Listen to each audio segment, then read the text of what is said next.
am going to talk on the laws of reservation in independent India. Reservation is a system of affirmative action in India that provides historically disadvantaged groups representation in education, employment, government schemes, scholarships, and politics. The philosophy of reservation is that it is assumed some communities have been the historical sufferers of all kinds of discriminations and exploitations by some other dominant communities of the then time.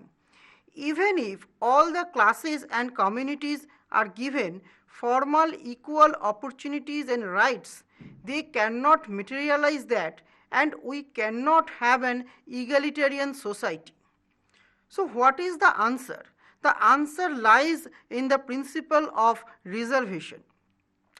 By this exercise, we can give those people some positively discriminating entitlements to the backward communities and venture to bring them in the same starting line at par with the other communities. This will ensure that we will have an equality of opportunity in our society and not merely our legal or formal equality. So this is the very basis of reservation. On this principle stands the idea of positive discrimination and other reservation laws in India. If we look at the Union government and the constitution, we can see that there are a number of provisions in the Indian constitution. It allows the Union government, the states and the Union territories of India to set reserved quotas of seats at a particular percentage in educational institutions, employments, political bodies and promotions at government bodies, etc. for the socially and educationally backward classes. Though we are mainly studying the reservation laws in the independent India, but that was not the starting point. It started in the pre-independence period.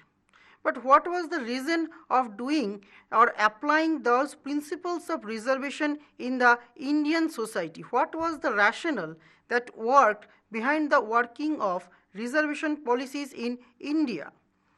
First of all, if we look at the Indian society is ripped with caste discrimination. There are a number of castes in the Indian society who are backward and who are discriminated against in their distant or nearer past. And also in contemporary times, they also faced a number of instances where they were discriminated against. So the depressed class or the Dalits or the scheduled castes, as they have been termed so long in India, have been the victims of atrocities and discriminations by the upper caste population. Now, it is not the imperative of the society, but it is the imperative of the state to improve their conditions. Policies of positive discriminations strikes the right chord there. It aims at healing the historical wrongs done to those certain communities. It aims at bringing the backward communities in the same starting line. As I have already mentioned in the philosophy of reservation, it also in India, it aims at bringing those backward communities and socially and economically backward classes in the same starting line so that they can start the journey of their career or whatever they aspire in their life from the same starting line as with other communities in India. So that is the basic rationale behind reservation policies in India. So we can divide the reservation laws in India in pre-independent period and post-independent period. If we look briefly in the pre-independence reservation laws, it started in the Government of India Act 1909. The Morley-Minto reforms was the basis behind the Government of India Act 1909. For the first time in that Government Act, a reservation provision was kept for the Muslim community. In the Government of India Act 1919, that is the Montagu-Chelmsford reforms, the next set of reservation laws were applied.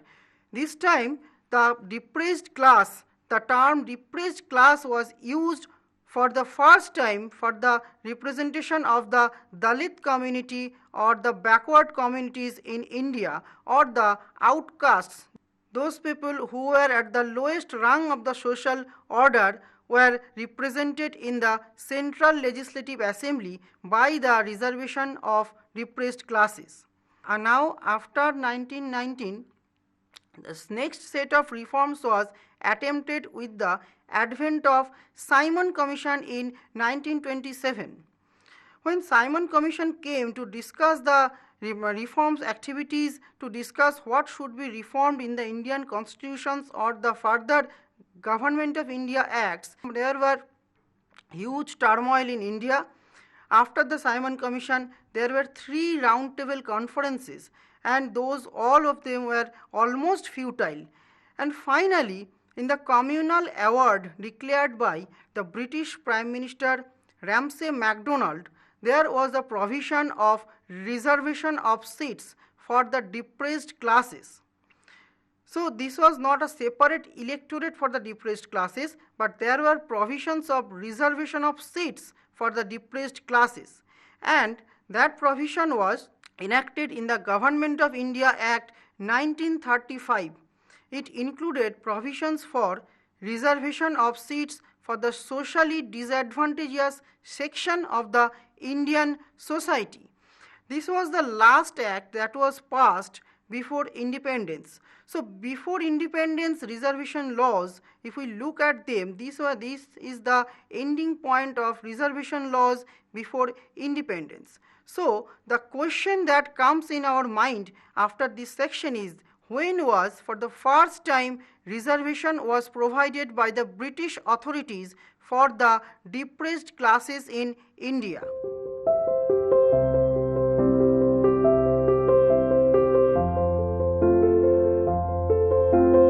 India attained its independence on 15th August 1947, but the task of framing the constitution started much earlier in the year 1946.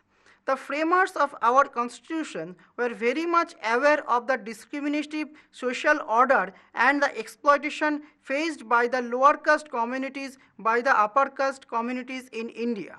So they were very much determined to introduce some laws of reservation for the protection of rights of the minority communities and the scheduled castes and scheduled tribes, that means all the depressed classes or the Dalit community in India.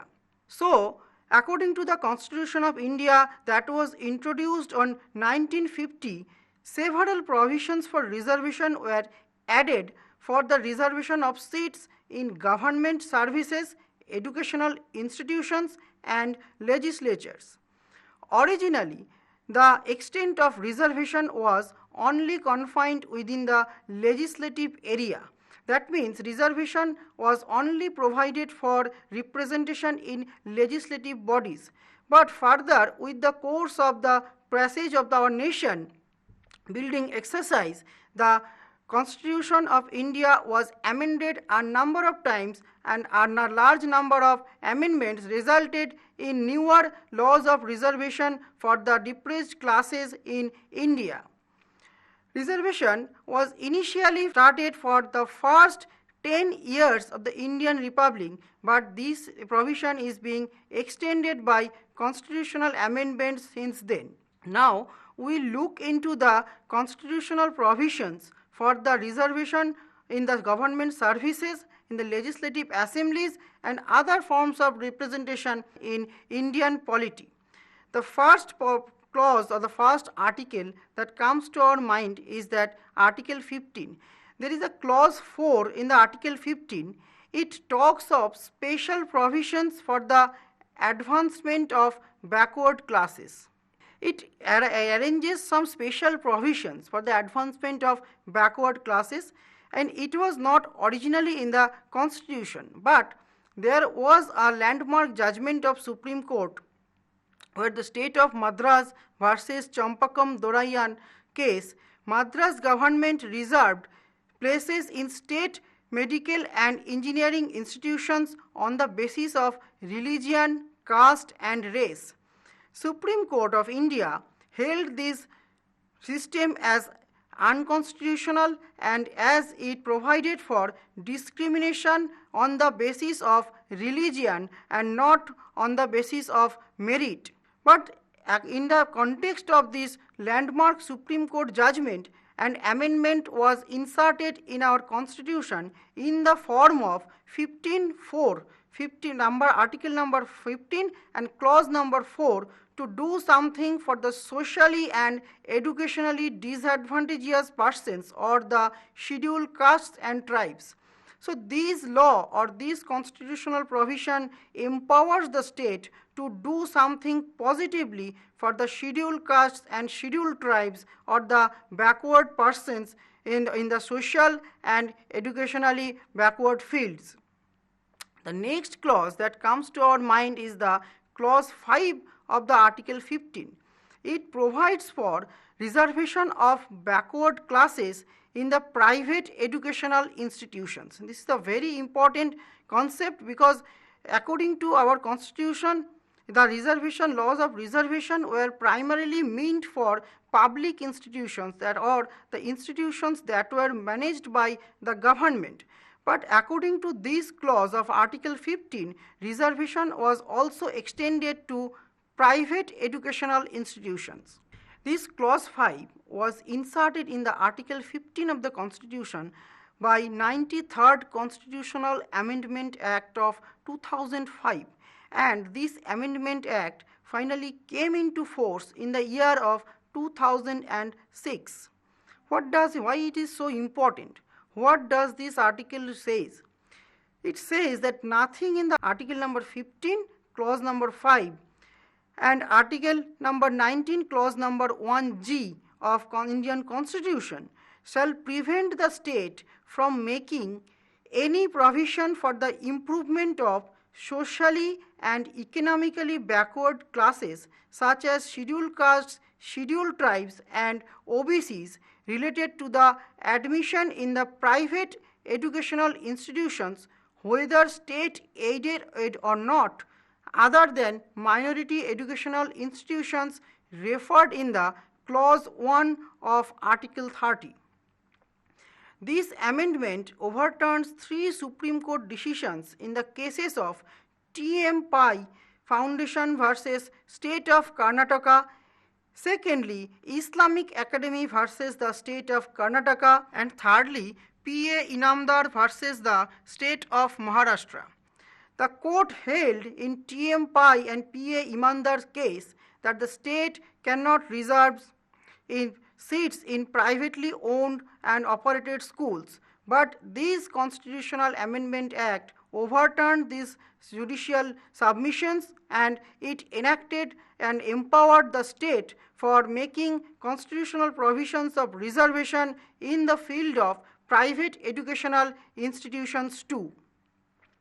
The very next clause that comes here is the clause 3 of the article 16. It talks about the reservations in government jobs on the ground of residence.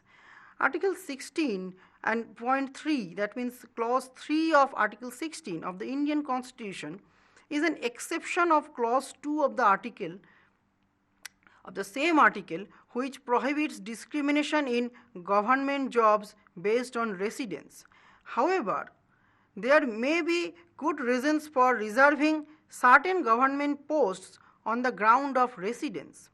Clause 3 of the Article 16 thus empowers Parliament to regulate by law the extent to which it would be permissible for a state to depart from the above principles.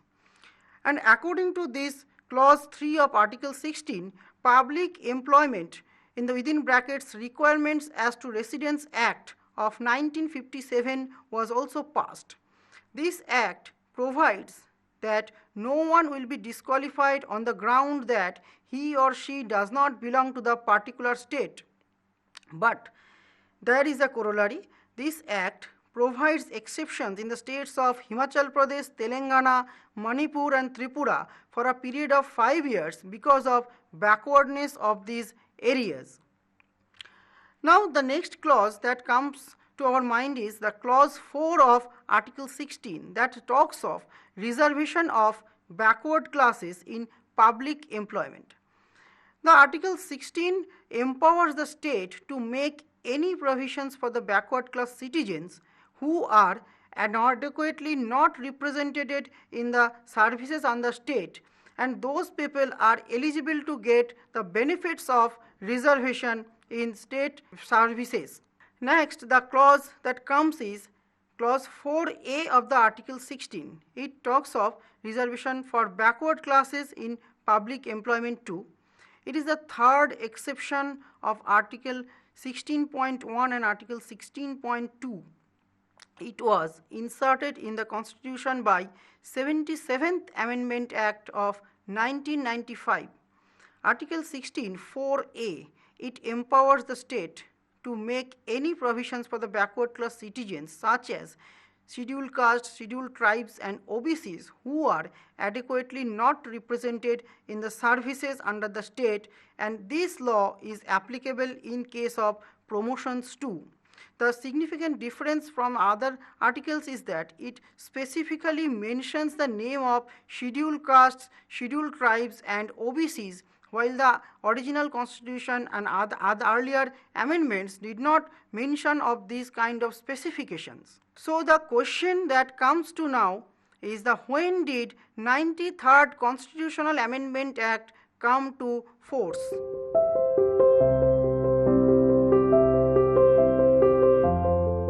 So the laws of reservations being active for the socially and economically disadvantageous section of the Indian society, there were a number of communities who were left outside the ambit of all those reservation policies because they did not get recognized as socially and economically backward communities.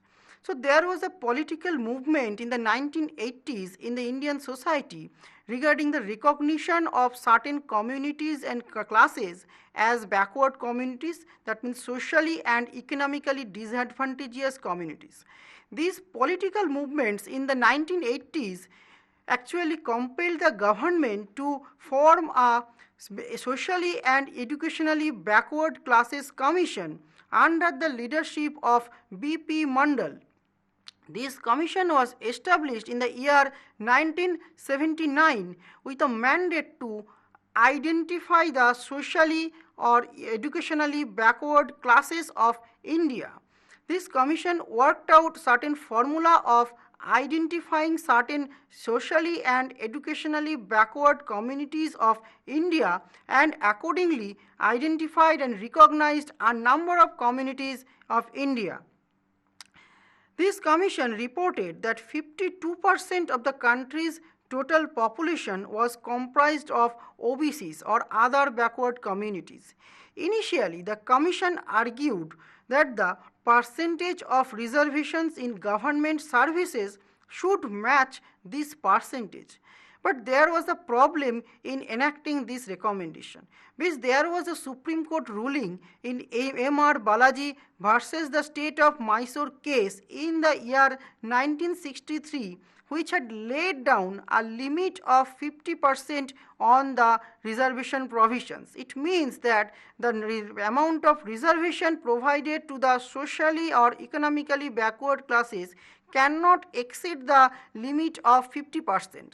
Simply speaking, reservation cannot be more than half. So there was already a 22.5% reservation for the scheduled castes and scheduled tribes. So if we add 52% over that 22.5% of SCs and STs, the total amount of reservation amounts to more than 50%. So that will be unconstitutional. So therefore, the figure of reservation for the other backward communities, the OBCs, was capped at 27%, which then added to keep the reservation mark below 50%. One of the most significant element is that this commission also identified backward classes among non-Hindus. So long the concept of caste was revolving around the Hindu community, while a large section of people falling in the Muslims community, Christian community, Jain community and other religious communities, and the religious stratifications and the social stratifications running across those religious communities were never actually considered. So Mandal Commission identified backward classes among non-Hindus too and provided for their reservation. This was a very important step towards establishing a regime of reservation laws in India. The recommendations that mainly Mandal Commission made were the reservation of 27% for the OBCs in the public sector and government jobs. The reserved quota, if unfulfilled, should be carried forward for a period of 3 years. The OBCs should be provided age relaxations similar to scheduled castes and scheduled tribes. Reservations to be made in public sector undertakings, private sector undertakings, receiving government grants, colleges, universities. Every institutions falling within this category have to obey the reservational policies suggested and recommended by the Mandal Commission. It also empowered the government to make necessary legal provision to implement those recommendations. But since these Mandal Commission recommendations were enacted by the government, there was also a Supreme Court case in the form of Indira Sawhney versus Union of India case, where the Mandal Commission suggestions and recommendations were challenged. But the Supreme Court, the apex court of India, the Constitution bench of Supreme Court, it founded that the Union government's plan was absolutely okay with the constitutional provisions. The Constitution bench, on a majority of 6 against 3, it opined that total reserved seats are to be restricted to first appointments and cannot exceed the 50% mark as earlier mentioned. The court also mentioned 2 other things in respect to this Mandal Commission recommendations. It affirmed 2 challenge notices dated August 13, 1990 and September 25, 1991 as legitimate and enforceable at excluded socially advanced people of the other backward communities. It created the concept of creamy layer among the backward classes. What does this creamy layer mean? This creamy layer means socially and educationally backward communities also have a number of persons who are economically stable and also they are quite well off. So these class of people who are quite well off cannot be considered for reservation purposes. These class of people were considered creamy layer by the Supreme Court and they were excluded out of the ambit of reservation. Now the reservations of the scheduled castes, scheduled tribes and the OBCs being over, another demand for reservation was aroused from the Indian society for the economically weaker section. It is very frequently argued that the basis of reservation should not only be the social and educational backwardness. There must be the consideration of economic backwardness that should be kept in consideration while formulating any reservation laws. Keeping this view in mind, the central government of India introduced 103rd Constitutional Amendment Act in 2019. This act modified Article 15 to allow the government to provide for the progress of economically weaker sections, and also it amended the Article 16 to facilitate the reservation of economically weaker sections up to 10% of all posts. This reservation is additional to the existing per cap of 50% reservation for the scheduled caste, scheduled tribes and other backward classes, thus resulting in about 60% total reservation. Now the question that may come is, how can the reservation become 60% when it is already mentioned that reservation percentage cannot be over 50%? Arun Jaitley, the then Finance Minister of India, proclaimed that this reservation would not come under the traditional definition of reservation as mentioned in the Indian Constitution, as that 50% reservation is meant for the socially and educationally backward persons, and reservation cannot go above 50% for the persons belonging to the socially and educationally backward communities, to provide some kind of facilities to the economically weaker sections of our society. This 103rd Constitutional Amendment Act will also facilitate more seats in higher educational institutions like medical colleges, IIMs, IITs, and etc. So now the issue of reservation for the government services and educational institutions being over, now comes the issue of reservation of seats in the legislature. Article 330 and 332 deals with the reservation of seats for the scheduled castes and scheduled tribes in the legislature. This is applicable for the both Lok Sabha and state legislative assemblies with a few exceptions. Reservation in the legislative assemblies, both Lok Sabha and the other state assemblies, will be in proportion to the number of people belonging to those communities. At present, there are 84 seats reserved for the scheduled castes and 47 seats reserved for the scheduled tribes in the Lok Sabha. Reservation in legislative body was originally meant for 10 years, but it was amended several times to extend the ambit of reservation for the future years. In the latest case, 104th Constitutional Amendment Act provided the reservation in legislative assemblies till 2030. Also, there was the provision of reservation not only in the state legislative assemblies and Lok Sabha, but also in the local self-governments. And in this sphere, the landmark acts are 73rd and 74th Constitutional Amendment Acts. By the 73rd Constitutional Amendment Act, our Part 9, starting from Article 243 to 243O, was inserted in the Indian Constitution, and Part 9A, comprising of Article 243P to 243ZG, were provided in the Indian Constitution. It provided for proportional representation of scheduled caste and scheduled tribes in the panchayats and municipalities in proportion of their population, and also provided for the reservation of women. It provided the 1/3 seats to be reserved for women in both panchayats and municipalities by virtue of these constitutional amendment laws. But though there are a number of laws of reservation prevalent in our country, the situation of the depressed classes or the backward community is not so much optimistic. And reservation itself remains a contested concept in today's Indian polity. Reservation was originally meant for socially and economically backward classes, but actuality it became a caste-based policies of reservation. Castes who do not need benefits are also getting undue benefits. There are a number of people belonging to the backward classes, backward castes, who are very much well off and who are very much rich, are also getting the benefits of these reservation laws. There are also issues of political indulgence. There is always a vote buying ploy by the politicians by enabling the laws of reservation.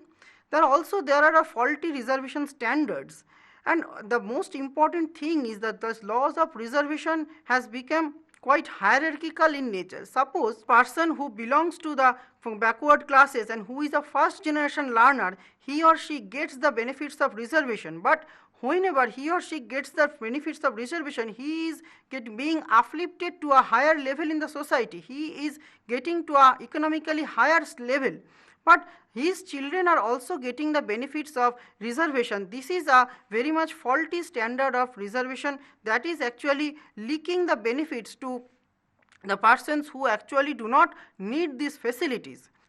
But the thing is that reservation is not the sole panacea of all the exploitative challenges faced by the backward classes in India.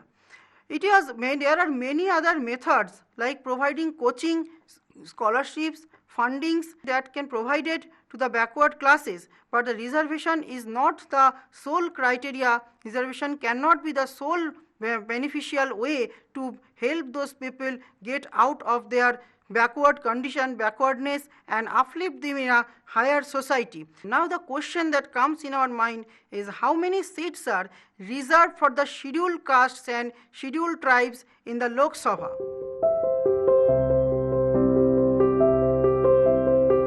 Even after 75 years of our independence, we are seeing that the backward classes and communities are at the mercy of those laws of reservation for their upliftment in the society.